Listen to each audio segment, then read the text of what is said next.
Welcome to Tisky Sour.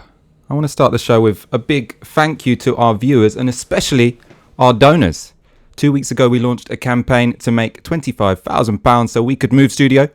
And within those 2 weeks, just before midnight on Sunday, we got there. So we are now in a very good place to be moving slightly down the road and closer to the tube station in the next few weeks. That means we'll be in a bigger studio, it'll be comfier, and it'll be easier to get guests here. Though, as ever, we still rely on more of your support. You know, we don't just want a bigger, comfier studio, we want some full-time staff in there. So to get us to that stage, please go to support.novaramedia.com and donate the equivalent of 1 hour's wage a month. I don't normally start with the call out for money, but I'm doing it because it's a special occasion. We just finished our £25,000 fundraiser. To celebrate achieving our fundraiser goal, you got out the begging bowl at the beginning of the show. Exactly. I got carried away. Yeah. In the studio today, I am joined by David Graeber, world-renowned anthropologist and author of Debt, the First 5,000 Years and Bullshit Jobs, A Theory. I'm also joined by Aaron Bastani, co-founder of Novara Media and author of Fully Automated Luxury Communism. Thank you both for joining me this evening. We're going to start by talking about the grim news that Donald Trump has withdrawn support for the Syrian Kurds. So I'll do an introduction. We start the show with the grim news that Donald Trump has announced the US will be removing their support for the Syrian Kurds in Rojava, giving the green light for Turkey to invade. Rojava, the name for the Kurdish region of northeastern Syria, has captured the imagination of the international left since the Kurds there gained de facto autonomy in 2012 amid the deadly chaos of the Syrian civil war. Since 2012, Rojava has been organised as a secular and democratic community inspired by libertarian socialist ideology. It has also been the key force on the ground in Syria responsible for the defeat of ISIS. Throughout the Syrian civil war, the Kurds have been the most reliable ally of the United States, with the latter providing the air cover necessary to defeat Islamic State. And the US have up to now provided Syrian Kurds with protection from Turkish invasion. The background there is that Recep Erdogan, Turkey's president, has throughout the Syrian civil war seen the empowerment of Kurds as the biggest geostrategic threat to Turkish interests, believing it will fuel the struggle for Kurdish autonomy and Kurdish self-determination within Turkish borders. But since Monday, that American support has now been withdrawn. Trump announced yesterday on Twitter that the US would no longer provide military cover for the Syrian Kurds, and the White House has confirmed with Erdogan that Turkey could, and this is in the words of the White House press officers, move forward with its long-planned operation into northern Syria. And we're going to move on to the immediate implications of that decision, what that will say for people on the ground there. But I wanted to start with, I suppose, a bit of an introduction to the struggle in Rojava, especially from your perspective. You've been someone who's been following this for a while now. A few years, yeah. So I wonder if you could explain, I suppose, to the audience why you've been so interested in what's going on there, and a bit of background to, I suppose, why do the left follow what's going on there? Well, I mean, this is one of the most exciting political experiments, really, since the anarchists in Spain in the 1930s. This is one of the few occasions when people have actually had a extensive stretch of territory in which to try to see if libertarian socialist ideas can really be put into practice and actually work on the ground, with a lot of really startling success, to be honest. I first found out about the revolution in Rojava when people there contacted me. And, at first, I think everyone reacted with a certain degree of incredulity. I mean, is this really true? Could this be happening? Could all of this been happening for all these years and I'd never heard about it? But, the more I learned, the more I was really struck by how profound an historical experiment it really was. In what way? What does that mean? I mean, what we're talking about is really something that started within the PKK, which is the guerrilla movement, and it's a larger political movement within Turkey, which was originally a separate Marxist-Leninist separatist movement.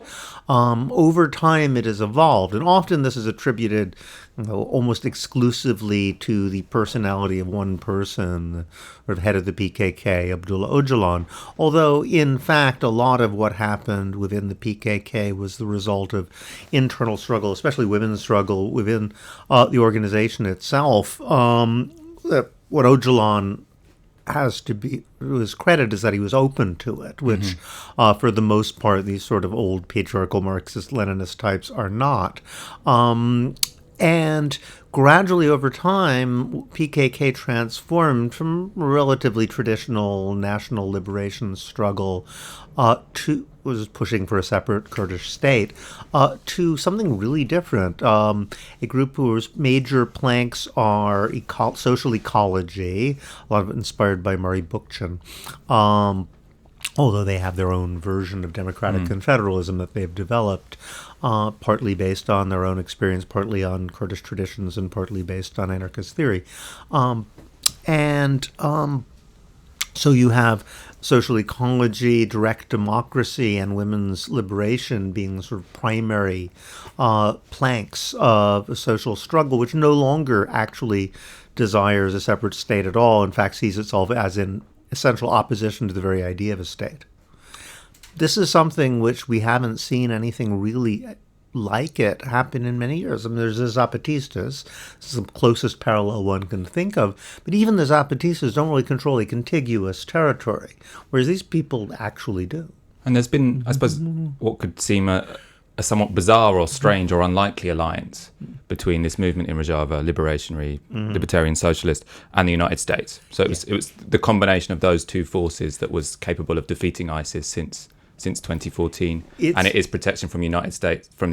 It's protected Rojava from other enemies, well, Turkey, which is what we'll get onto in a moment. If you want me to do the background, I can. It was a PKK originally that had this profound transformation. What happened in Syria was PYD. It was a political party with very similar ideology. Also follows the writings of Öcalan and whatnot. They're not directly connected, but during the Syrian Revolution, essentially, the Syrian government pulled out of that area. It had been very strongly organized, the Kurdish parts of Syria. And negotiations ensued, and they basically talked the Syrian forces into just pulling out and leaving people there to handle their own affairs. I mean, they took everything when they left. I mean, down to the light bulbs, I mean, all government offices were stripped of everything. The Syrian government essentially, and the sort of lackeys and flunkies and sort of magnates who had privatized all the stuff and really sort of crony capitalists all took off too. So they were in an incredibly advantageous situation. All the government buildings had nothing in them, but they were empty. And they suddenly had the situation where they were actually able to put the things they'd been working out and discussing in theory for 20 years into effect. Now, at first, basically nobody noticed them. Then there were several attacks from various jihadists, largely who seemed to have been funded, if not absolutely directed by the Turkish secret police. But gradually, the Kurdish region ended up in a conflict with ISIS. The origins of ISIS still remain obscure, but it's very clear that Turkish intelligence, along with various Gulf state intelligence, had a lot to do with putting them together. And they seem to have coordinated quite well with Turkish authorities of various kinds. They're trading with Turkey. For example, during the height of ISIS, the caliphate was openly trading oil with Turkey while the Kurdish region was under total embargo. They couldn't even bring in. Erdogan's son-in-law was involved, wasn't yes, he? he was indeed. I believe was the Minister of Energy or something. Yeah. It was like openly. I mean, it was pretty up. It's one of these situations where everyone in the region knows what's going on, but you're not allowed to say it on TV outside of, in Europe or America. I mean, they constantly find high-ranking ISIS officers when they killed them, with Turkish intelligence ID in their pockets. I mean, really blatant stuff like that. But still, somehow everyone's like, how could you possibly suggest that a NATO ally is dealing with ISIS here? We're all not supposed to talk about it. But so ISIS was just essentially acting as a Turkish proxy, was trying to take out the Kurdish region of North Syria to consolidate their power there, and especially to consolidate the border with Turkey, which is where they're getting their supplies. They went after Kobane, which is the flattest area and the easiest to attack, and it turned into this epic struggle in which essentially the U.S. was forced for various reasons to align themselves with people who are basically very close to a bunch of anarchists. It's a very weird historical situation, but they were caught in the middle, and eventually an alliance of convenience followed. I always emphasize this was a military alliance and not a political alliance. For example, the American government has never supported Rojava being part of the peace process in Syria. They don't have a place at the table at all, even though these tiny little political parties basically represent nobody on the ground do. Russia actually supports Rojava being in the peace process, and America doesn't. Most people don't know that. There was a military alliance simply because they both have the same enemy. And as a result, there have been certain attachments, that particularly personal attachments. A lot of the Americans who were down there ended up feeling, well, these guys are our friends, are the only people who we could actually trust, and feel very strongly that they shouldn't be thrown to the wolves. There's also a practical matter. A lot of the American officers say, well, look, if we ally with someone and then allow them to be completely wiped out the moment they're no longer convenient to us by our own allies, well, no one's ever going to ally with us again. That's a debate that's going on in the United States right now. Yeah. Aaron, you wanted to... Yeah, the thing about military alliances, and this is something which most members of the British or American public will be completely unaware of. In Iraq in recent years, the US haven't just been working alongside Shia non-state actors; they've been actively working alongside the Iranians. Oh yeah. US special forces were seen wearing, for instance, clothes of Kurdish Peshmerga in Iraq. At the same time, like you say, they're working alongside the SDF in Syrian Kurdistan. And that's fine. Those are entirely pragmatic, necessary alliances in times of war.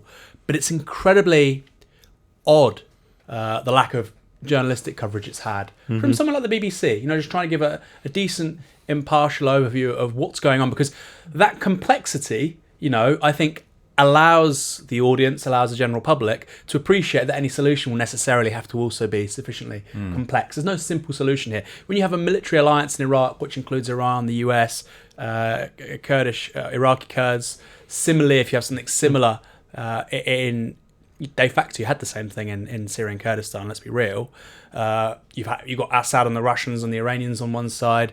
Tacitly, the SDF are not saying anything, but they're not fighting one another. And the Americans are providing the SDF air support, but they still hate Assad and the Russians and the Iranians. I just think a bit more of an honest national conversation about these tensions would be very helpful. Sadly, they're not. What really summed this up for me was I saw some American Twitter account, Trump supporter, saying, "Oh, actually, the YPG, the sort of these fighting forces in Syria and Kurdistan allied to the PKK. The YPG aren't all that good because they support Antifa." So they can't be good because Antifa are a terrorist organization. You think, well, the only people these guys are killing are, generally speaking, ISIS and adjacent political organizations. They don't seem to understand that ISIS is far. Yeah, they're fascists. And that level of complexity, I think, again, we should be talking about this. And it shouldn't just be like Navarra on the left and David Graeber, once in a while on the BBC. It should be a perfectly legitimate mainstream thing to be talking about. The BBC has never put me on this topic. Oh, okay. Yeah, I should. I want to talk a bit more about the relationship between the US and Turkey during this whole period. Because I think it's easy to understand how the military alliance against ISIS worked. It was the United States wanted to defeat ISIS. The Kurds were on the ground and willing to, and also needed to defeat ISIS. And so you had air power, American planes that were giving backup to Kurds on the ground. Right. ISIS, although obviously the threat hasn't subsided, and we might come back to whether the latest developments risk their return, but they haven't been the most mortal threat, as it were, to the Syrian Kurds for a while. That's been coming from Turkey, who want to destroy them for geostrategic reasons.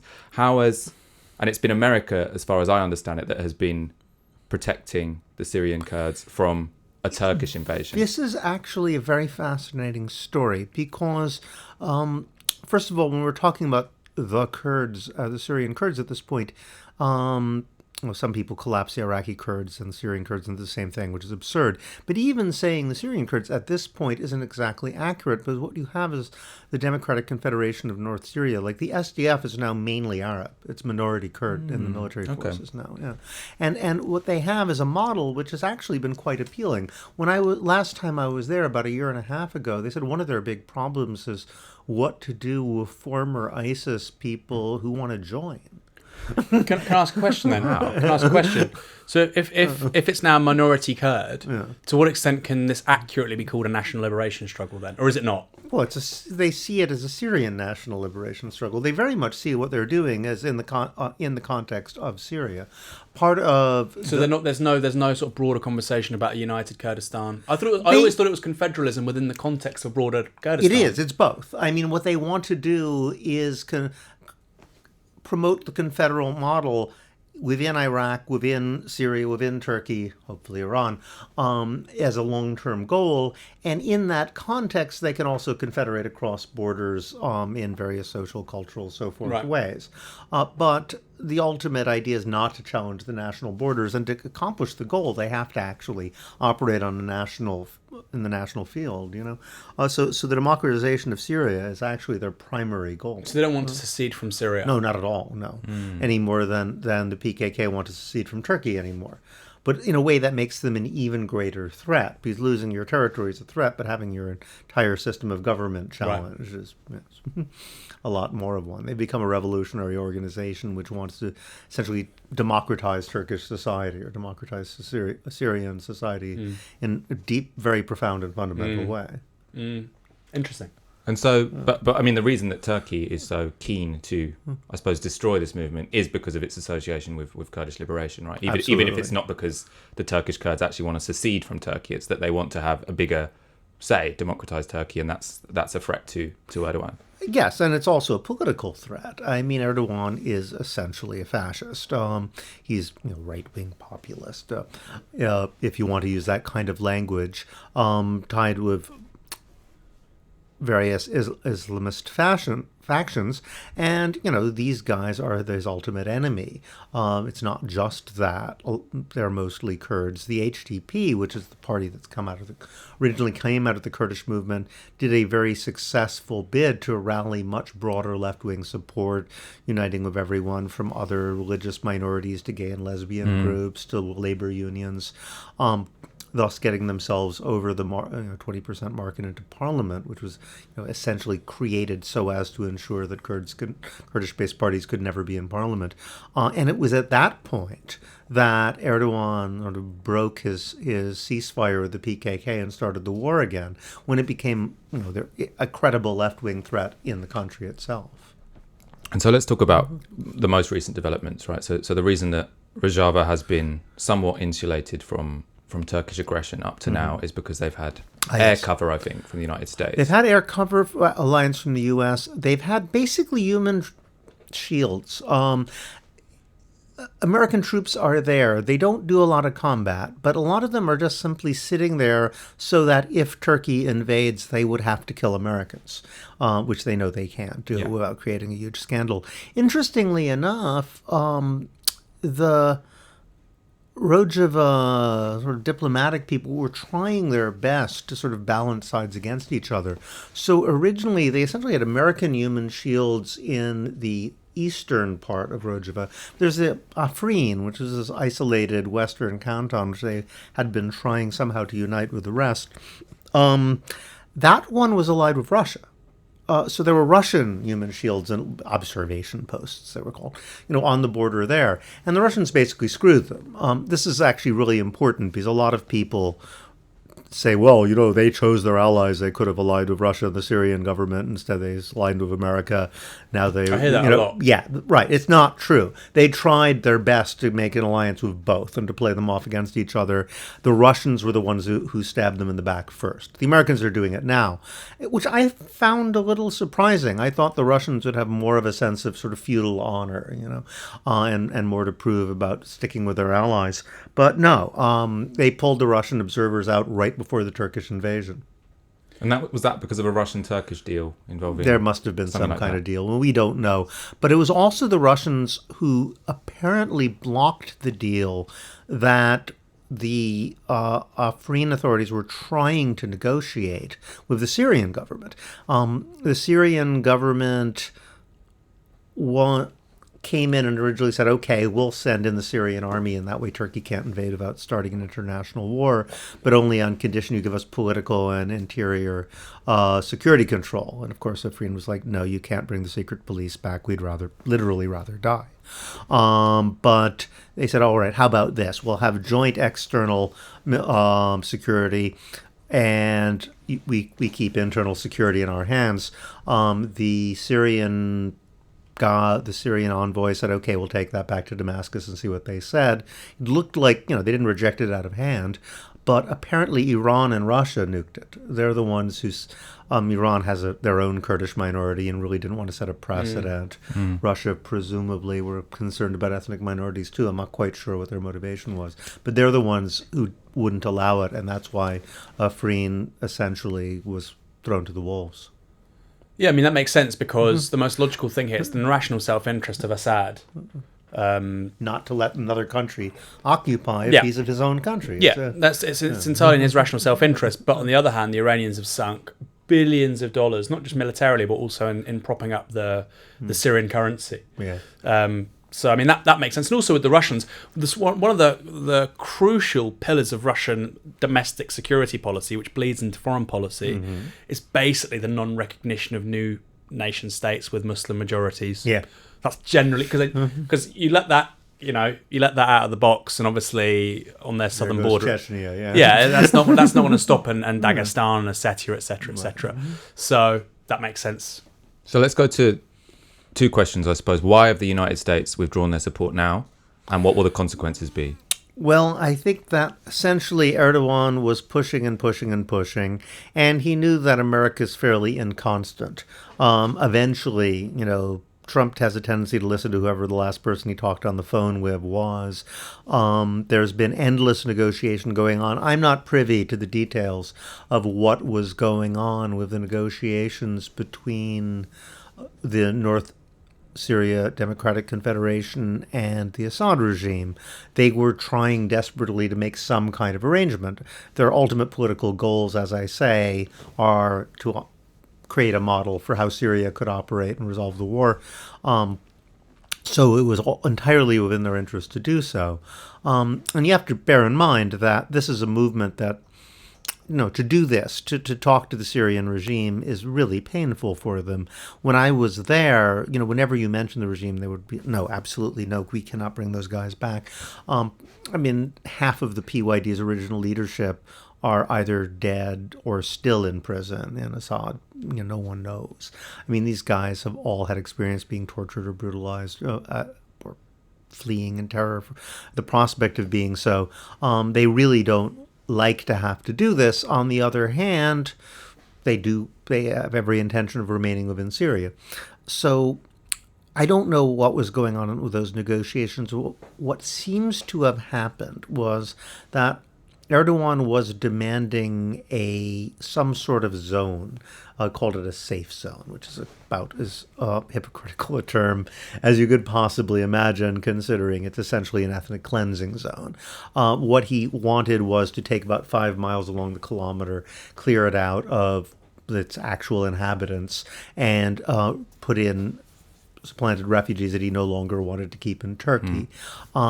There was various negotiations going on. At least he wanted a buffer zone, in a military buffer zone, and it seemed like those negotiations had borne fruit. The Americans were guaranteeing some sort of joint patrol system in that area. Part of the demands that Turkey had made for that settlement was dismantling any defensive fortifications they had in the region along the border, which they did. But then almost as soon as they dismantled the defensive fortifications, America said, changing our mind, actually we're pulling out and allowing Turkey to invade. It seems that the reason why the Syrian regime went along with this is that Turkey assured them that they would basically clear out the SDF and then pull back to that 5-kilometer zone and let the Syrian government have the rest of the territory.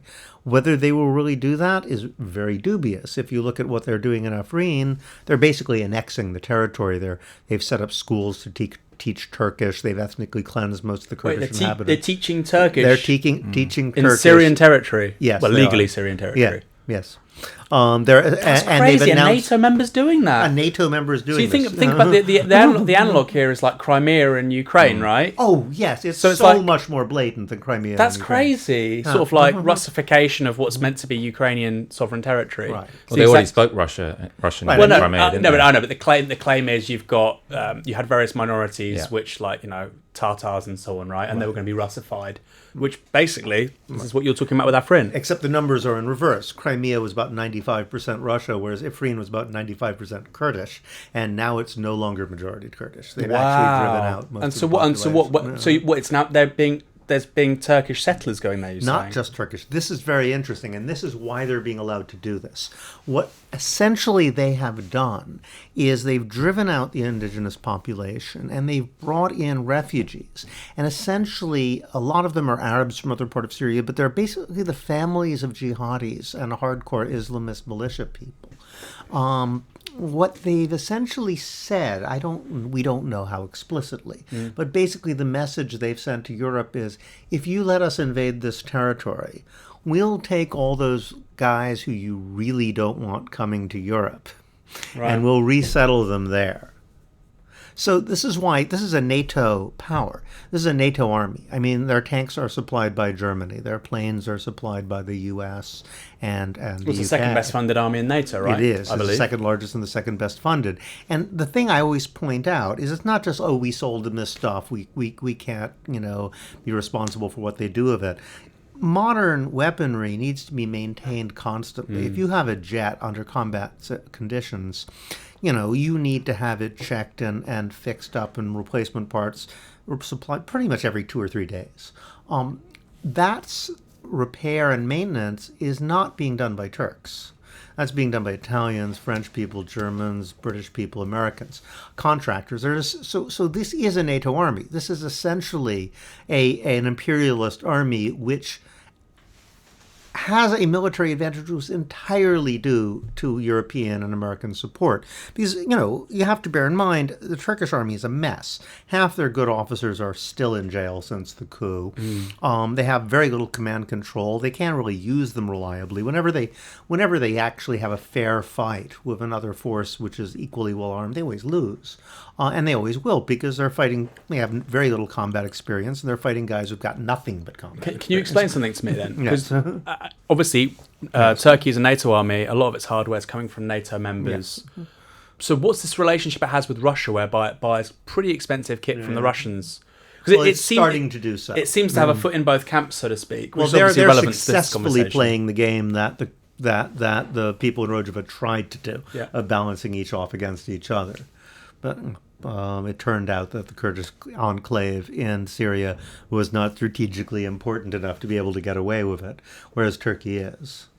But that's really important, that their army is nothing without the high-tech toys. And the high-tech toys are directly supplied and maintained by Europe and America. So this is why it's, insane to think of, the U.S. human shield sitting in Syria as an imperialist venture, but the NATO army is about to come in and actually commit ethnic cleansing on the local population, somehow aren't. And so what's going to happen now? So America has all these toys, well, not America, sorry. Turkey has a very, high-tech military that's... They have their own military satellites. I assume there's no one in Rojava that can compete remotely with this. Well, that's also important, because despite the fact that the SDF was a military ally of the U.S. basically supplied them with small arms and armored vehicles. They did not supply them with anti-tank weapons or anti-aircraft weapons, which are, of course, the things which give Turkey a military advantage, the tanks and the aircraft. Because they didn't want them to be an independent force. Because they knew, and they didn't want because basically Turkey said, no, we're a NATO power, you can't do this. Being a NATO power gives Turkey a lot of advantages that people don't acknowledge. One of the key ones politically is the fact that the PKK is internationally termed a terrorist organization. But, it's only termed a terrorist organization within NATO countries. The UN does not consider the PKK a terrorist organization because they're obviously not. They're a guerrilla army. Any country that isn't part of NATO, basically, I don't think there are any of them that consider the PKK a terrorist organization. So essentially, Turkey used its NATO connections to make the guerrilla force fighting it into something which, wasn't even allowed to raise money or make a political statement in public, legally, anywhere in Europe or North America. Even if you compare like the YPG, because what the YPG have is very effective to fight a defensive guerrilla war, but like you say, it's not something you'd associate with a standing army. Even the kit that's available to the Houthi rebels in Yemen, which allegedly is provided by Iran, some of the stuff that they're able to do is far in excess of the Kurds in Syria. And like you say, they just haven't got a major. And actually, I think this feeds in more broadly to the criticism I would have of the political ideology that's behind it, and we can talk about that perhaps in a second. All right. It's Michael's show. I don't want to force his hand, but I do think there's one of the problems, and we saw it in the mid-30s as well in Spain, with libertarian socialism and its limits, and obviously its theory of state power, which is a very powerful, compelling one, is that it doesn't really situate what's happening within the context of hegemonic nation states, regional powers, etc. And that there perhaps you've already sort of implied that's not the case with the Russian towers and Afrin. Isn't the argument that they did actually try and do statecraft, but they just weren't. They have an excellent diplomatic course. They weren't strategically important enough for it actually to work. So basically, you think that's a phony argument, doesn't stand up. Yeah. That it was sort of the intellectual foundations of this project politically always meant this was going to happen. You say that's not correct. Yeah, I would agree with that. I mean, it's not correct because, these guys have been there, 7 years now? I mean, nobody's pulled that off. Think about the region they're in. Think about how many enemies they have. The fact that they're still there at all shows that, they are consummate diplomats. And is the only hope now for, I suppose for the people that live there and for the movement that's going on, that Trump changes his mind, or that he's put under pressure from... Trump has to be neutralized. I mean, it happened once before. It wasn't as bad last time. He had a phone call with Erdogan. He was like, we'll just let them fight ISIS. And, the generals talked to him. The thing you have to bear in mind about the U.S. empire is that... a little like Nazi Germany, there were different forces, like to have, the SA versus the SS versus the Gestapo, having these different forces play off against each other. And in a way, American empire is not that different. The State Department, the CIA, the Pentagon, all have their own foreign policy. And one reason why in the early years of Trump, Rojava was doing relatively well was because Trump had something against state. He was basically trying to dismantle the State Department to a large degree. He would fill any political offices there. Also, he wasn't too fond of the CIA, who was, part of the whole Trump was allied with Russia movement, or at least a lot of people in it. But he loved the army. The army happened to be the one of those forces that was most fond of the SDF because they were working with them and had formed, the sort of sense of feudal honor and loyalty to people that they had been fighting alongside. And the State Department was always hardcore pro-Turkey in this sort of thing and wanted to screw over Rojava as quickly as possible. The CIA has its own policies, but was more in that direction. And the Pentagon's briefing that they're against what Trump's doing, right? Yes, the Pentagon's exactly. briefing that they want to keep supporting the Syrian Democratic Forces. So if there's a chance of something happening, it's because a lot of army officers who are very angry about this. And even the ones who aren't being sentimental are simply saying, look, we've got to work with allies. If our last major ally gets ethnically cleansed and becomes a victim of genocide by us, basically the moment they finish the job, who's ever going to ally with us again? They've said that. Yeah. But that's the story of U.S. alliances for 100 years. Well, the army has never liked it. No. But like, if you look at Iran, the Shah of Iran was the United States' best friend in the Middle East, right? People can talk about Israel being, the number one ally of the US in the region. It was formerly Iran, even above Israel until 1979. The guy had cancer. The United States wouldn't even take him in to be treated for cancer as he died because it would be too much for diplomatic overhead for them. There was too much downside, not enough upside. That's how the United States treats its friends. They would drop the Saudi royal family like a stone tomorrow if they could. So I find it strange that anybody would ever think that there would be some sort of code of honor coming out of the military US. people are somewhat different than the politicians in that regard. But they don't make the decisions ultimately. Well, that's right? exactly right. But the weird thing about Trump is he loves military officers, and so if they're perversely enough, if there is a chance of a socialist revolution being saved, it's because Trump likes military officers. How ironic. The world is in a way, place. it would make sense that they don't feel like they have to reward people who fought alongside them, because the whole story, it seems like, of Rojava is that they kind of knew that everyone was very likely to screw them over, but they didn't have any better options, right? Yeah. So no one... They were looking around. Yeah, no one was under false pretenses that America would be a reliable ally. It's just that you needed an ally with who could bomb your enemies. Right. So they didn't... I don't think they went into it with any illusions. They didn't. Maybe you disagree. They didn't. I'm sure there were individuals who did, but I talked to people there, and they just considered the whole thing hilarious.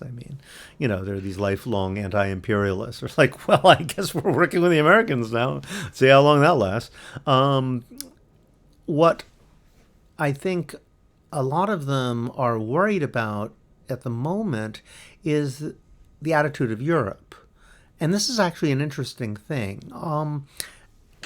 A lot of the people I was talking to, both in Rojava and who are part of the Kurdish diaspora in Europe now, actually think that what's going on now, and one reason that this is going to be allowed to happen, because it's not that often, that it's not just a NATO army that's coming in and invading another country, which is, extreme enough already, but it's invading another country with the expressed intention of committing war crimes. People who commit war crimes don't usually announce in advance that they're going to commit war crimes. And despite this, when they did it in Afrin and now here, without a peep, nobody said, wait a minute, you can't ethnically cleanse. Have you heard any major power say this? Well, what's going on? Have they? Is there any? Not to my knowledge. Not a single. Not even the Swedes, the Norwegians. Corbyn made a statement.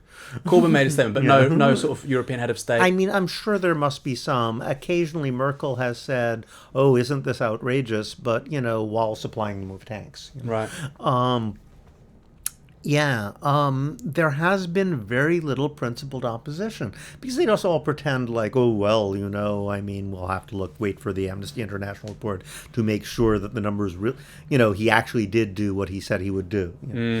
So the fact that he announces in advance, yes, I will change the ethnic composition once I have conquered this place, doesn't seem to move them. He said, oh, just because he says it doesn't mean it's true.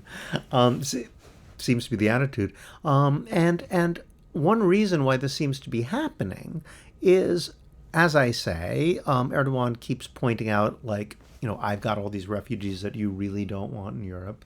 And he's gotten to the point, and I actually don't know how he gets away with this stuff.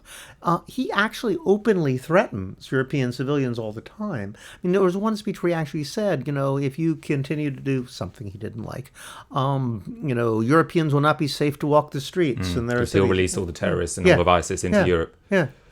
So I've actually heard people in the Kurdish diaspora in Rojava saying, well, I guess they decided they'd rather have us as refugees than the Islamists. If you send a bunch of displaced Kurdish leftists into Cologne or Berlin or, all the various, London for that matter, well, at least they're not going to blow anybody up, they'll blockade bridges or something, but there'll be a nice sort of relatively civilized, educated population. But now there would be feminist principles. No, but there is a justifiable point, which is that 30, 40 years ago, that political tendency was much closer to the Red Army faction or the Red Brigades than where they presently are. So the idea that these are the nice, fluffy leftists, and there is a history to the PKK, and so obviously I don't think it's I think it's a national liberation struggle. I think the PKK are entirely legitimate, but there is a history there. It seems we shouldn't evade that, surely. But what I'm saying is, I think what the Europeans are saying is, yeah, they're not going to do that now, and it's not like letting ISIS guys here. You know, if I had a choice between having like ISIS adherents and PKK adherents living down the street from me, I'll take the PKK guys anytime. Yeah. So in a way, they're victims of their own sort of internal reforms. You know, they're no longer vicious, scary guys. So, well, why not kick them out of their homes and let them come to Europe? Right. We'll have a higher quality of refugee. We're going to move on to Extinction Rebellion.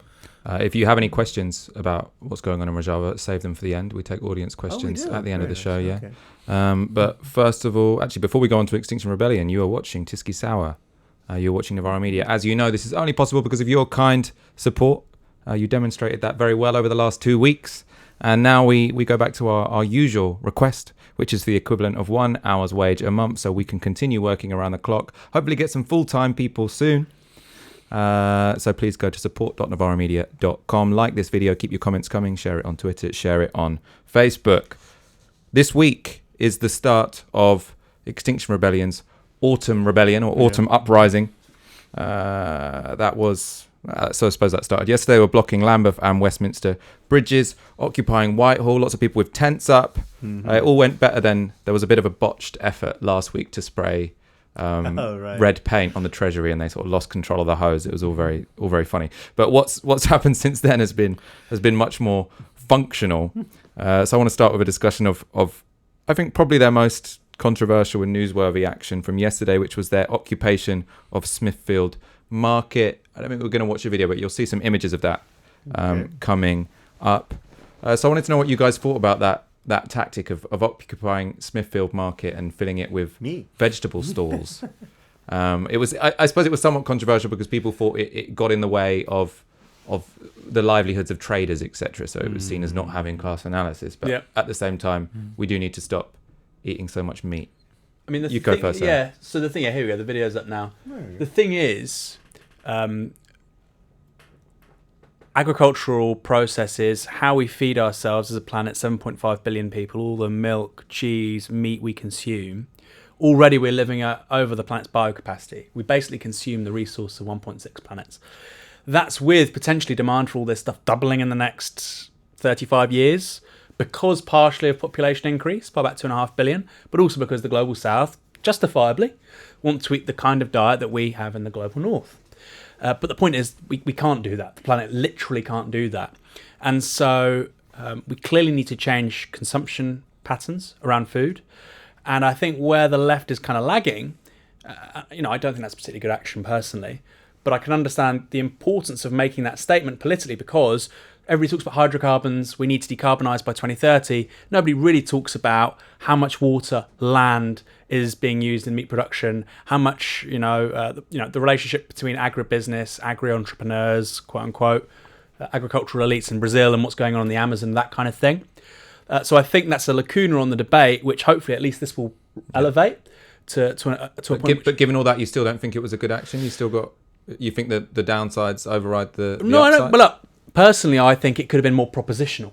And the thing is, the power of, it's like Rome. What does that mean? Rome wasn't built in a day. With the Green New Deal, for instance, people who work in petrochemical and sort of engineering, or oil rig workers, these are good, well-paid union jobs. You say to them, look, we want you to be able to work in a similar sector in the future with great unionised jobs, same salaries, etc., etc. That message isn't going to these workers at Smithfield.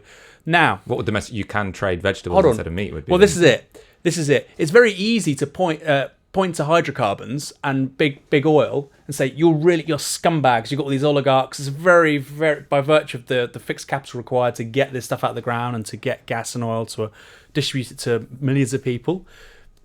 It has oligarchs, it has billionaires, it has some of the most valuable companies in the world. Meat is a global $1 trillion industry, but it doesn't have BP, it doesn't have Shell, it doesn't have these big CEOs. It is going to be the mum and dad operation at Smithfield's Market. It is going to be the local butcher.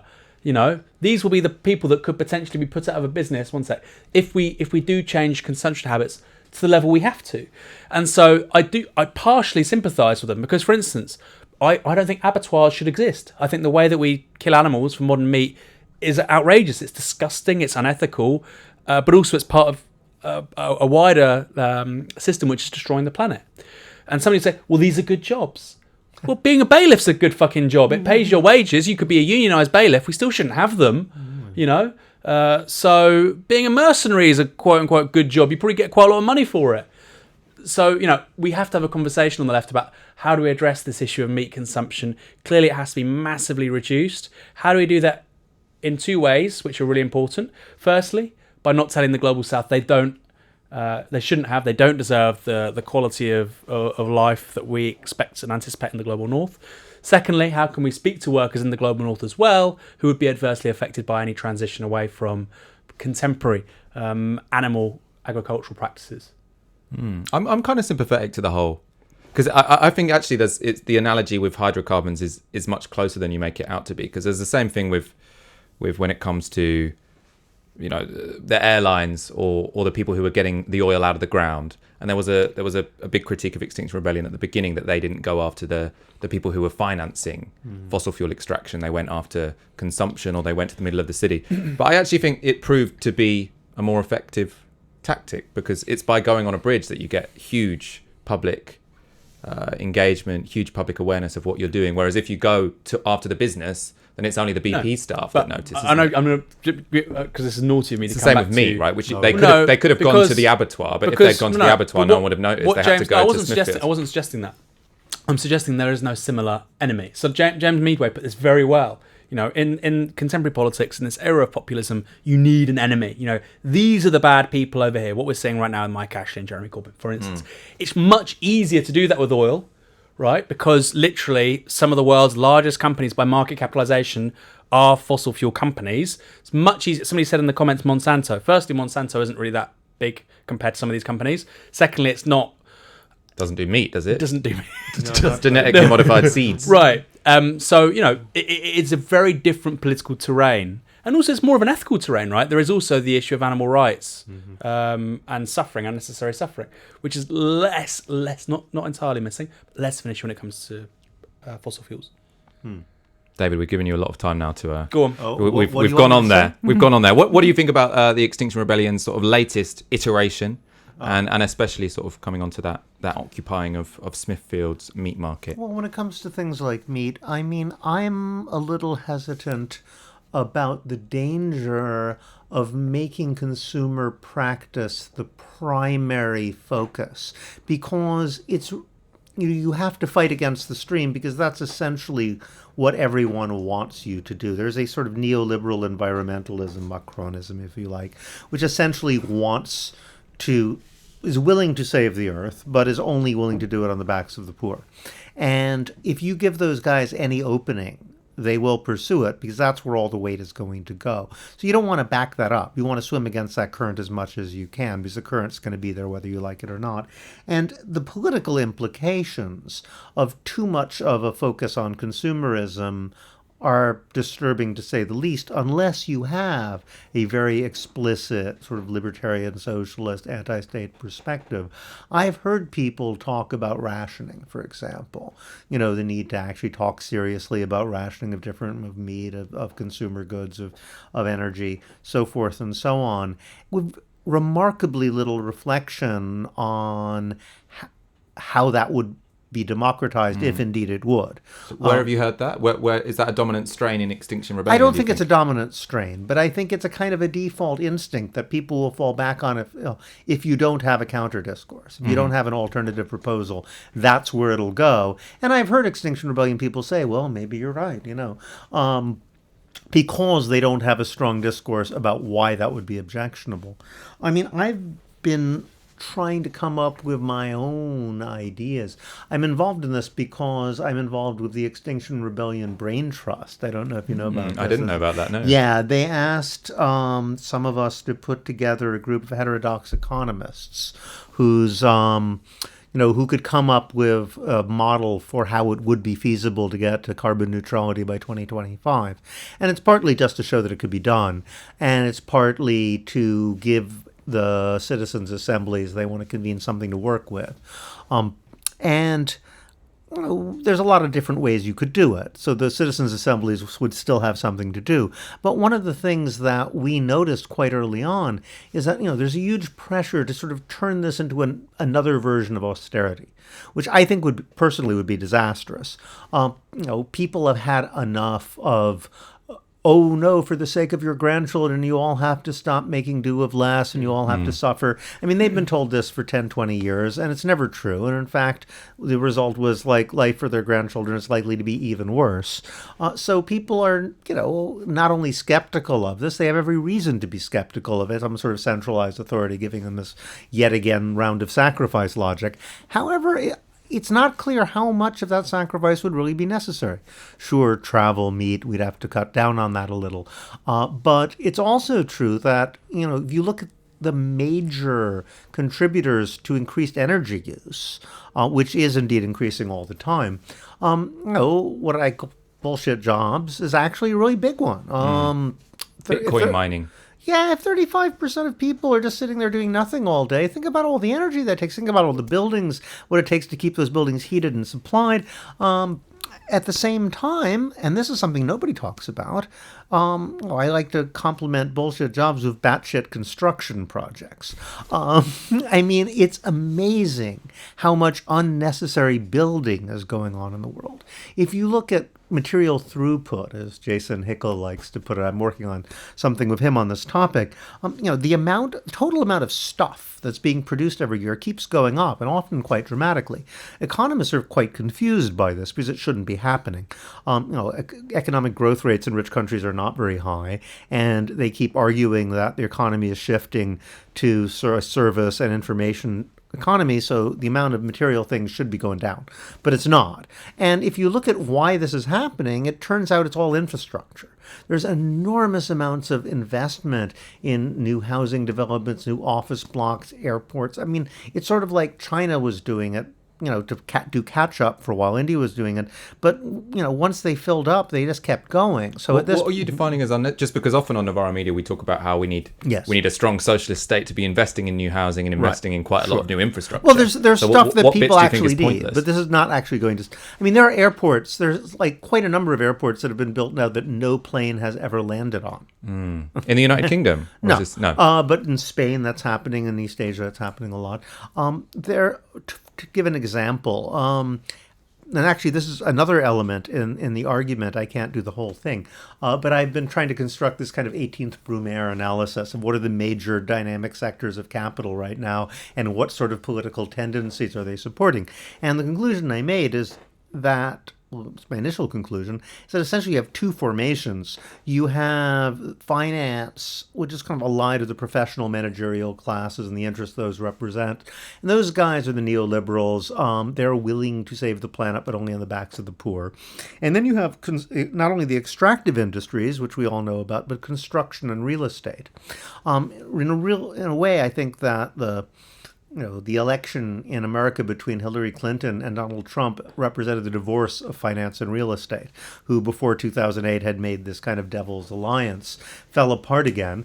Now construction everywhere seems to be backing the populist right.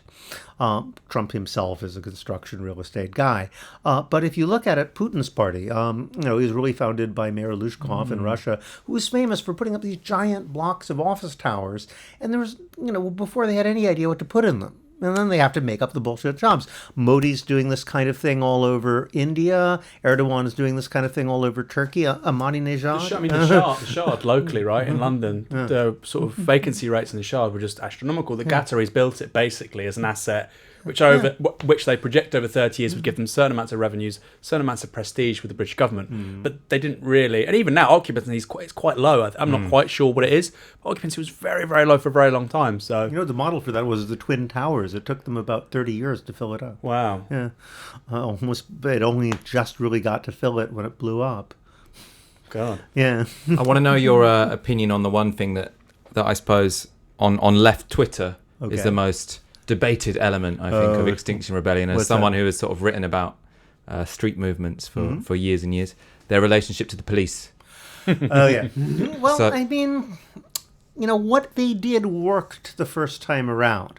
the question is what's going to happen now that the police are being told to clamp down. I mean, look, every street movement has to adopt a position on this sort of thing. And I think while they went a bit far, it made a certain amount of sense to take the extreme nonviolent position at that particular historical moment. It's not sustainable over the long term. The danger of taking a too conciliatory relation with the police, of course, is that you end up becoming an extension of the police. You have to set up very, very clear buffers between your own marshals and the cops, or the cops will just turn them into their own adjuncts. But even more, you have to create your own internal police to enforce these kind of pure nonviolence, no harsh language kind of standards. And there is a certain point where you have to make a decision between internal solidarity and looking nice in the eyes of the media, who are going to start representing you as a bunch of savages anyway, no matter what happens.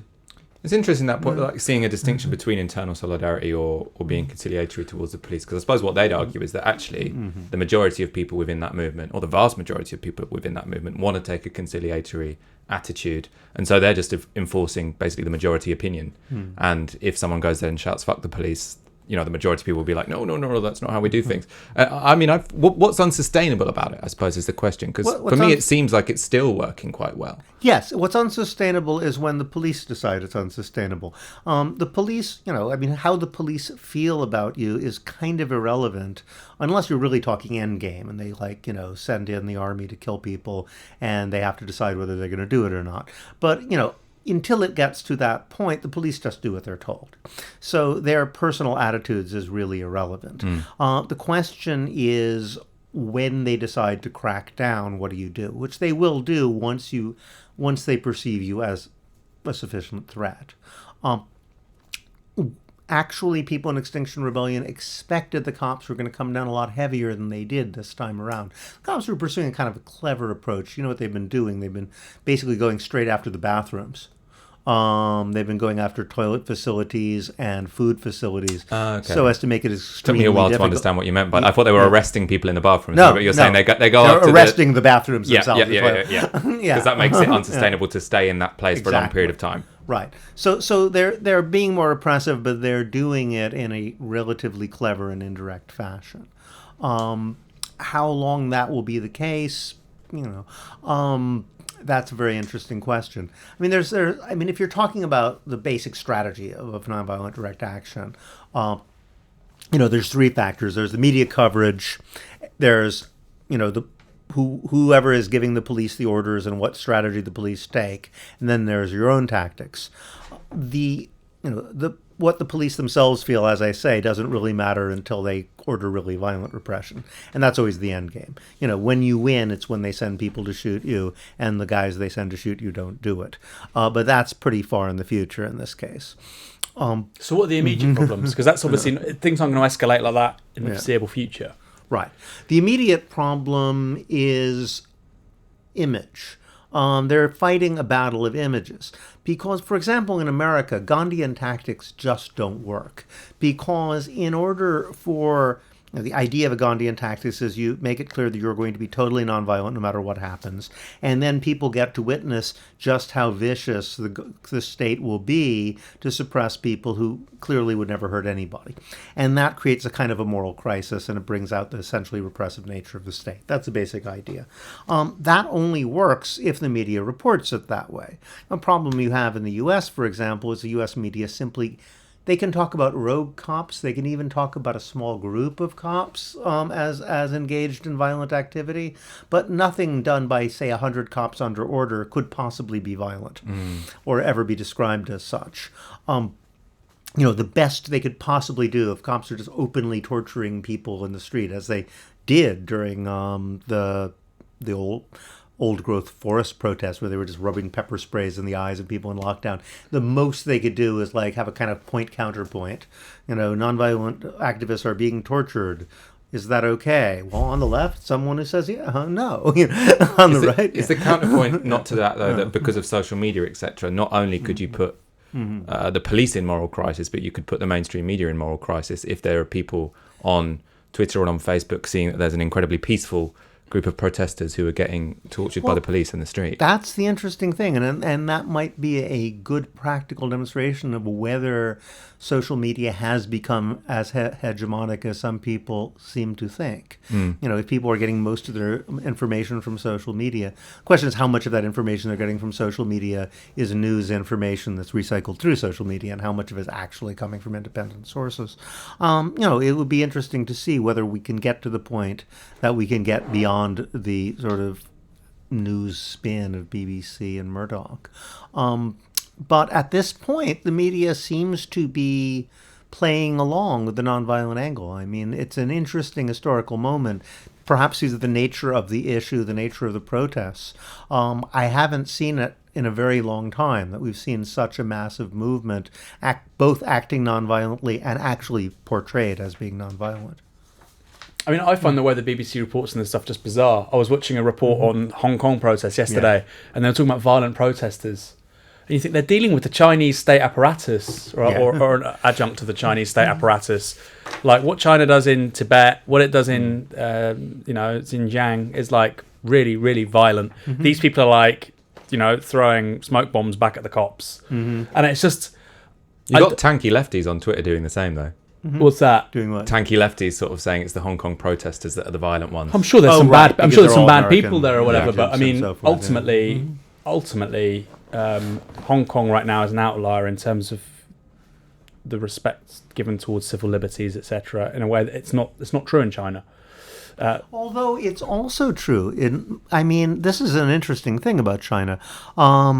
I think it was about 5 or 6 years ago, the Chinese interior minister actually let slip that there had been, I can't remember the exact number, it was something like 35,732 unauthorized incidents, by which he meant riots. It turns out, violent acts with more than 15 people involved.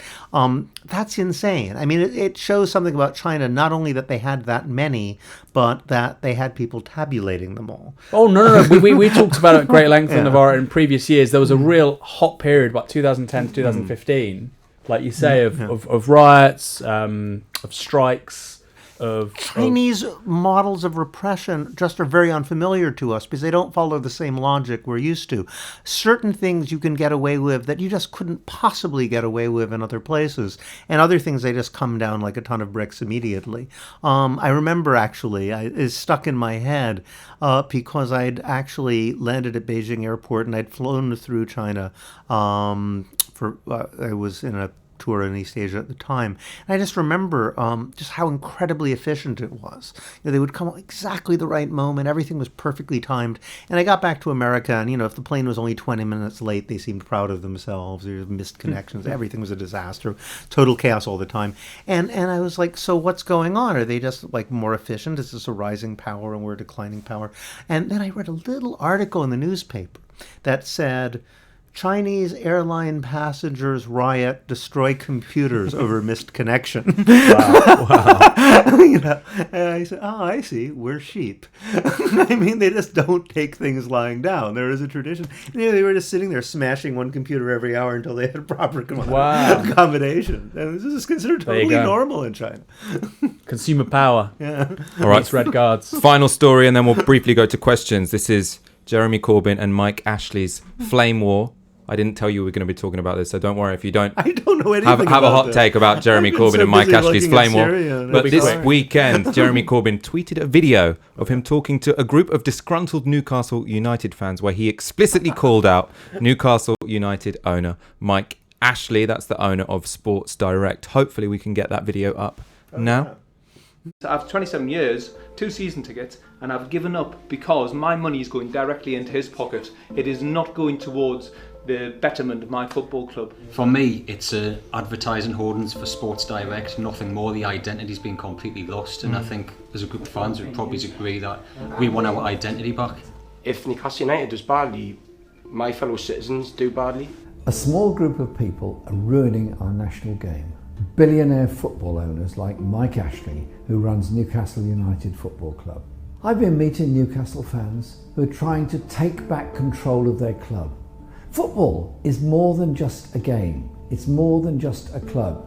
It's an institution rooted in the social fabric of our communities. They're too important to be left in the hands of bad owners who put their business interests ahead of everything else, marginalise supporters and even rip them off. Sport must be run for those who follow it, those who love it, not for a wealthy few. Under Labour, things will be different. We'll review the failing system of football governance, ensure supporters have a say in how their clubs are run, and make sure the multi-billion-pound Premier League TV deals are invested in grassroots football. We'll put football clubs back where they belong, at the heart of our communities. Let's make sure the beautiful game is run in the interests of the people, not the billionaire owners. Down. So today the club has published a statement in response. It states that financially, other than sums provided to the club on a short-term, interest-free basis and repaid to him as intended, we would like to make it clear that Mike Ashley has not taken a penny out of Newcastle United in interest, salary or dividend, as is customary at many clubs. Aaron, who's right here? Jeremy Corbyn's right. The stadium was literally called the Sports Direct Arena. I can't remember what it was. You know, all the awnings like the fan talks about is Sports Direct. It's basically a way of just getting Sports Direct branding out to the world. And you have to understand that the Premier League is watched. It's beamed into more than 4 billion households worldwide. Wow. So it makes Sports Direct, a global brand. So not really. And also Ashley bought the club on the cheap. He's not invested anything into it, and he's now sitting on an asset worth a lot more than what he bought it for. And the fans aren't happy with him. They want him to leave. He won't leave because, as I've said, he gets this fantastic deal basically on free advertising for Sports Direct. He's certainly not in it for the football. They've been relegated twice under his ownership. They've really gone nowhere as a club. They've got no identity. And like I said, he sort of sold the soul of the club. Wonga, the payday lender, was formerly the shirt sponsor. Oh, that's terrible. I know. It was Wonga. And then this year it was replaced by like Online 888, which is like a Chinese online betting company. So it's like if you're a Newcastle fan, it's just how sleazy can it's horrific. Yeah, it's like the ultimate sleazy club. So the idea that he's like some sort of patrician kind benefactor is complete bullshit. It's like the sleaziest club in the Premier League now because of Mike Ashley. We'll see if Mike Ashley has a response, because the statement did go on. So he goes on to say, or Newcastle United go on to say, we agree with Mr. Corbyn that a football club is more than just a club. It is an institution at the heart of our communities. That is why our vast work across the local community will continue, with Newcastle United Foundation providing services and support to tens of thousands of people in our region each year who truly need them. Often, Newcastle United Foundation's projects fill in significant gaps that the public sector sadly cannot stretch to. Implicit critique of austerity there, particularly at a time when government cuts are so prevalent. Oh, it was a real critique of austerity. Interesting. Maybe they're Labour people. In any case, this second part of the statement you said was a joke before the show. Yeah. Why? Well, because Newcastle United they don't pay a living wage to their staff. There's in the Premier League, there's 20 clubs. Four of the 20 clubs in the Premier League, these are some of the most valuable sports businesses in the world. Manchester United is valued between 3 and 4 billion pounds. They don't pay a living wage to their staff. Mike Ashley, owner of Sports Direct, the horror stories about how he treats his staff are legion. In-work poverty is the norm for somebody working at Sports Direct. In their warehouses, there's stories of women giving birth while at work. Ambulances repeatedly going to Sports Direct warehouses. He was called to task for this, actually, and when he was speaking to a parliamentary committee on the matter. He's like the Amazon of sport. Exactly it. It's the Amazon of sport. So if your business model is in-work poverty, if the football club you own, which, by the way, I think this year is the 20th most valuable in Europe, even now, Newcastle, because it has such a loyal fan base. There's the TV rights, but there's also obviously the match day ticket sales. All of that money, all those revenues, and you still can't pay a living wage to your staff, and you have the temerity to say that you contribute to the local community and you make up for gaps because of austerity. Mike Ashley and his business model is austerity. That's why we've got 8 million people in households in this country where somebody is working and they're in poverty. It's because of people like Mike Ashley. It's the idea that he is the solution, or Newcastle United's projects are the solution. No, Mike Ashley, you are the problem. You are very much the epitome of what is wrong with the British economy. Piss off. Do you agree? I thought you were going to come back with a huge defence of Mike Ashley there, but but probably we can't expect that now, can we? No. Some questions. If you have some audience questions, please now put them in the comments, and I'll put them to David and Aaron. While you're doing that, again, you're watching Tiski Sour, you're watching Navarro Media. As you know, this is only possible because of your kind support. If you are already a supporter to Navarro Media, thank you very much. If not, please go to support.navarromedia.com and donate the equivalent of 1 hour's wage a month. Also, make sure you are subscribed to the Cortado, which is Navarro Media's weekly newsletter, written by Ash Sarkar herself. It is always hilarious, very much worth getting, so sign up to that. Now, let's see, put your questions in the comments. Right. I love these like little Twitter tanks. Bunch of white people that don't know what's going on. Like Bastani, where do you think that's from? Who said this? On Twitter or in our comments? Well, no, it's just in the YouTube comments. I mean, I'm only half Iranian, I guess. And Iranians, we're the ones in the Middle East that we aren't really brown. We just tan quite well. So I'll take that. Speaking into European language. Oh, That's true. That's true. Said it Kurds. So. This question is challenging the revolutionariness of what's going on in Rojava. So Thomas Muir asks, has there been a social revolution in Rojava given private enterprises and large-scale landholdings still remain the property of former owners? And there's actually a reference, Schmidinger, 2018. Is this just anarchism confined to showpieces? No, actually, it is definitely the case that there has been redistribution of land. I mean, some of that had already been accomplished under the Ba'ath regime, and some of the reprivatization was de facto. It was a sort of crony capitalist thing. Those guys all fled. I was told that, the old great landlords now find it almost impossible. Some of them do have more land than other people. They can't get labor because everyone has their own plots at this point, and enough land has been redistributed that essentially, they're forced to give up a lot of their lands just because they can't get anybody to work it. There's no dependent labor force, and there's nobody desperate enough to work for them. So there hasn't been a cooperatization of the entire economy. In fact, people have said that cooperatization is one of the least advanced aspects of the revolution, but it's also true that there are no large enterprises. It's not like there are private factories in this part of Syria. Insofar as there are large workshops and factories, they are socially owned and collectives rather than privately owned. But most of the economy is, independent craftsmen, independent merchants. It's a small scale, sort of petty bourgeois, traditional mercantile stuff. This is a really interesting question that I'm going to put to both of you. Daniel Eden, does the left need to reevaluate its gut reaction to Western intervention in the Middle East? The socialist Kurds have clearly benefited from Western interventionism. Yes and no. I mean, that came from a particular situation.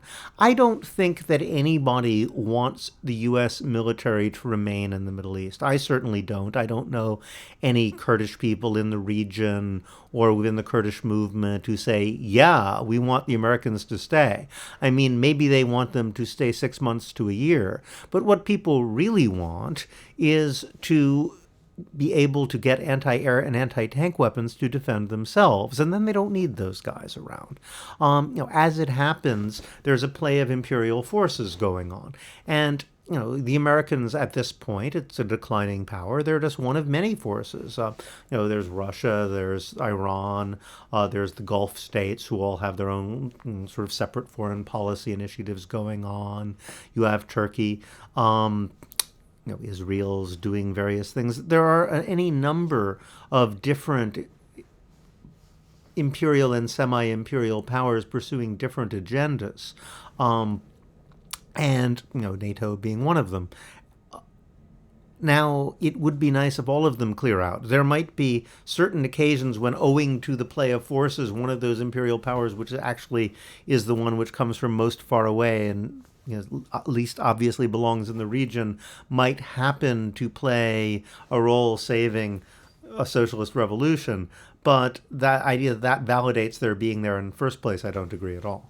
But it validates their staying there, presumably. What should be the left's demand here? Because presumably we still want America in this situation as it currently exists to be giving. If it were me, I would call for a defense. no-fly zone. I mean, Turkish air power is completely supplied by Western powers. Western powers could easily take that away.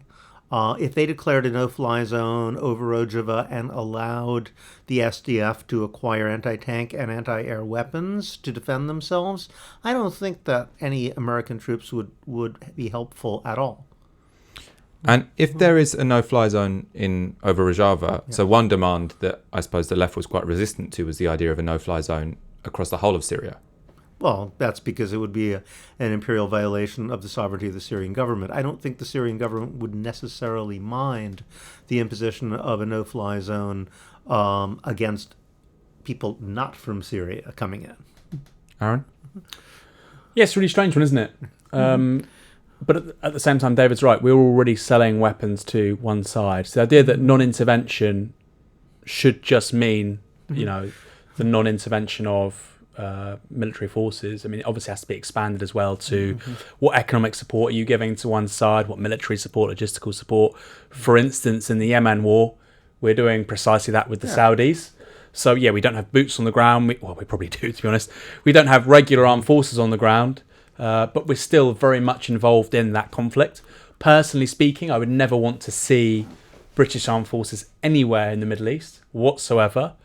But, like you say, with regards to weapons, logistical support of some kind, I can see how it can have its merits. And under a Corbyn government, this is something which we've lagged on the left, because obviously the left's not been in power in many of these countries for a long time. And it's been one of sort of oppositional politics. Who would we want Britain's allies to be in the Middle East in the event of a socialist government? And it's a really important question. How would we relate to Iran? Now, I would like to see the Iran deal, for instance, brought back on the table. I would like to see an end to sanctions. At the same time, Britain has to engage with the reality of how Iran treats its LGBT community, how it treats Kurds, etc. So I think, we're going to have a really sophisticated debate around foreign policy more generally, obviously because the Middle East has been a crucible of foreign policy fuck-ups for more than a century, particularly relevant there.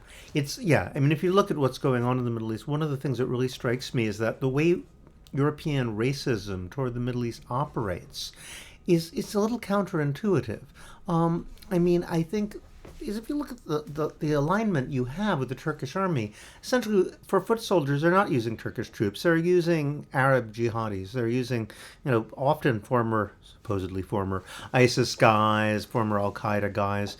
And then, they have the Turkish army backing that up. And then you have these Americans, Germans, British people, operating the machinery from behind the scenes backing up the Turkish army. So there's a three times removed. But ultimately that means that, you have Americans and Brits who are sitting there, ultimately running an army whose foot soldiers are ISIS guys. How the hell did that happen? And I think essentially, these people have decided that, well, that's all you can expect from the Middle East. These guys are a bunch of savages. They're all a bunch of crazy Islamists. Oh, well, rather than seeing the people who seem to have the same values you do, that are feminists, that are ecologists, that believe in some direct democracy, who basically believe in the values Europeans largely falsely profess to believe in and actually take them seriously as being some kind of allies, you actually hear European diplomats saying, well, it's just going to cause more violence and terrorism because they're going to shake things up. Traditionalists are going to get angry. There seems to be this idea that these are a bunch of savages. You can't expect this in them to act like civilized people like us. If even the suggestion starts, it'll probably make things worse. And thus you end up with preferring ISIS as an ally to a group of ecofeminists. Which is essentially what's happening right now. John W. What possible route to statehood is there for the Kurds in the long term, if it exists at all? Well, you've already talked about how you've complicated the idea that what they want is statehood. They don't want a state. They explicitly say all the time. Democratic confederalism. Yeah. Is there any? I suppose you talked about that they want democratic confederalism. Yes. Is there any route to getting it? And what would it be? It's just, they've got to be just as patient as Erdogan. The reason Erdogan got to his point where he's not poised to invade is he was utterly single-minded. He knew what he wanted, and he just kept pushing and pushing and pushing and pushing. And essentially that's what the Kurdish movement is doing as well. There's a very large territory, and any time they have an opportunity to start developing a democratic and federalist model, they do. I mean, there's like parts of Iraq now where those kind of models are taking off. It was started by Kurdish refugees, but it's becoming very popular. People see it works. People see that it creates a kind of a feeling of community that doesn't exist elsewhere. And the Iraqi Kurdish government is becoming quite worried about sort of young people kind of going over to that sort of thing. The HDP was doing it you have to admire the patience. They keep coming out. A generation gets arrested, tortured, people killed, and this another one comes in 5 years and keeps at it and keeps at it and keeps at it. Eventually, it's going to work. David, we're going to move on to Extinction Rebellion now. Yeah, go on. Also, the diaspora. If young Turkish people today become the politicians, the influencers, the journalists of tomorrow in Germany, France, the United States, the UK, people talk about the Israel lobby, and it becomes this thing. If you mention it, the reality is there is a funded set of organisations in Washington very good at helping influence US foreign policy in the region.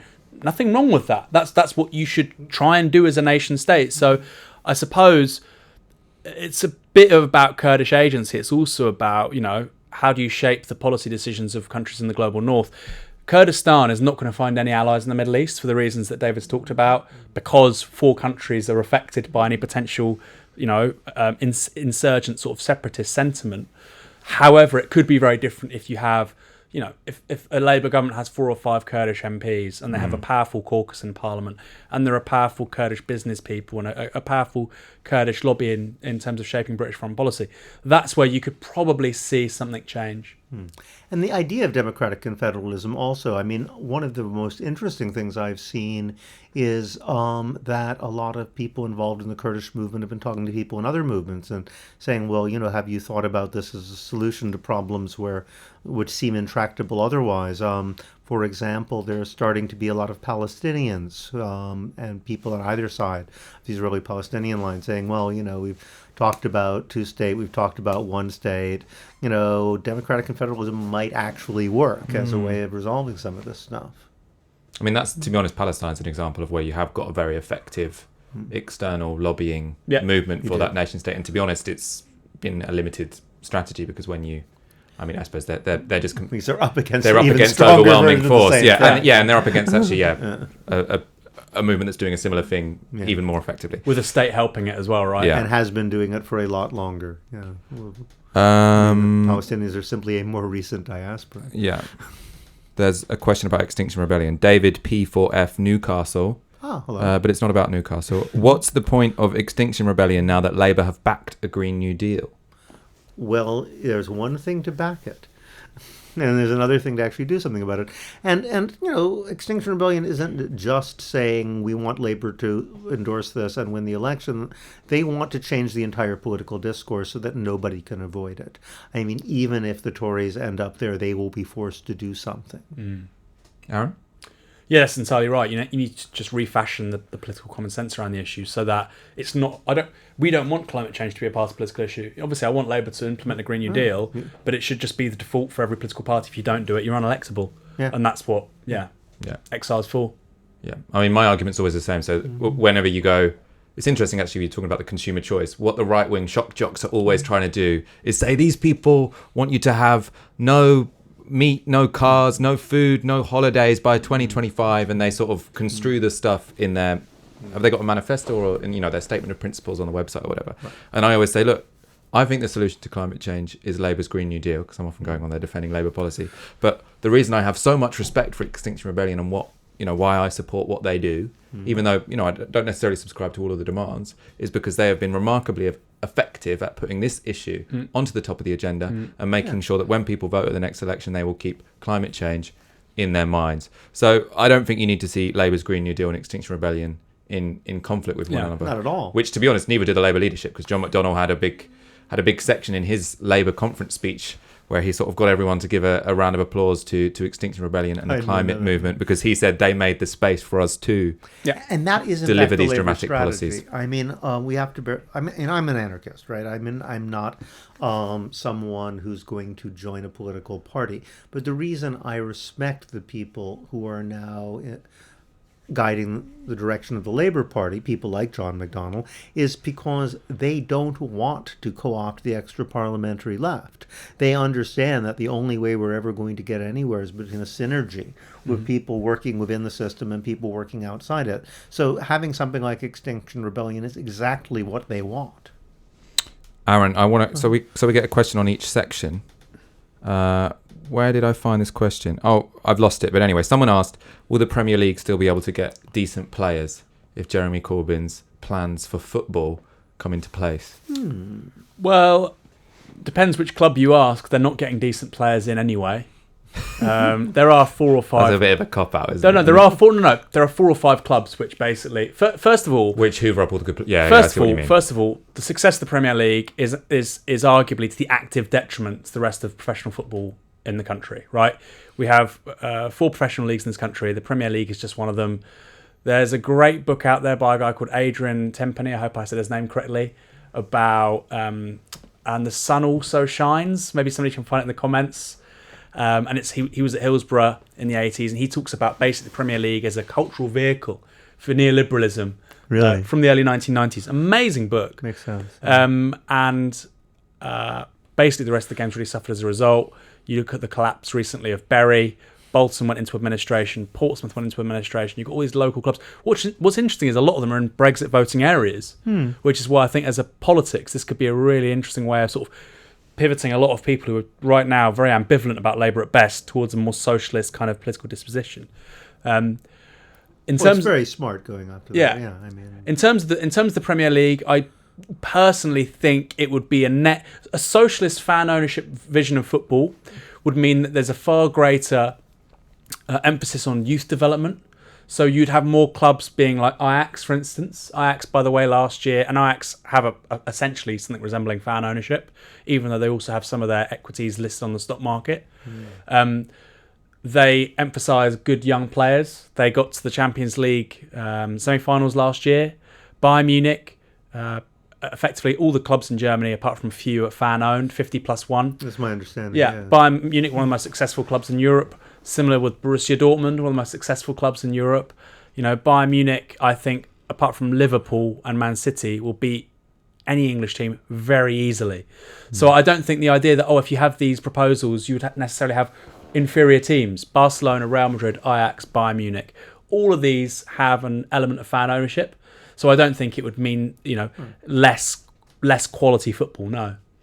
I think I'm going to end on Oliver Kant's comment, not a question. Also, thanks, David, for being a legend. I found Navarra through following you, funnily enough. So isn't that nice? That is nice. I think we're going to end it there. Thank you, David Graeber, so much for joining us this evening. It's been a pleasure. Yeah. Aaron Bastani, a pleasure as always. And The Sun Shines Now is the book. Thank you. And thank you for watching Navarra Media. Thank you for watching Tiski Sour. As you know, this is only possible because of your kind support. So if you haven't already, please go to support.navarramedia.com and give the equivalent of 1 hour's wage a month. Potentially, our next show will be in our new studio. So you can look forward to a backdrop other than... and I won't have to take a stupid Uber, Yeah, you can get there by tube next time. Oh, God, don't say that. Yeah. Don't tell the minicab drivers. I was late. That's fine. Good night.